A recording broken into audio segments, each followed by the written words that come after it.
So Gareth, if it's any consolation, I've actually been down the road you're going down at the moment quite recently myself. I actually started with shoulder pain, which people thought was impingement because that's the common thing that affects people our age, but it didn't behave exactly normally. Initially, people took some x-rays, scanned my shoulder with an ultrasound, found that there was nothing significant on those scans and assumed that it was inflammation within the rotator cuff tendon. So I had a steroid injection, which is a good diagnostic test.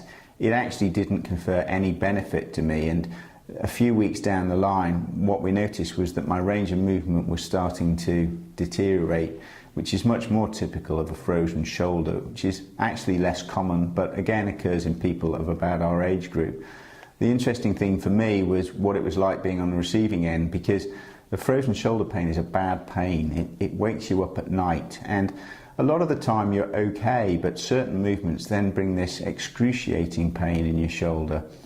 I actually went and had a more detailed scan done. I had an MRI scan. Again, that was quite interesting because I always tell my patients that the tube is quite tight and it's a little noisy, and actually it really is quite tight and it really is quite noisy, but it didn't hurt and it was over in about 20 minutes.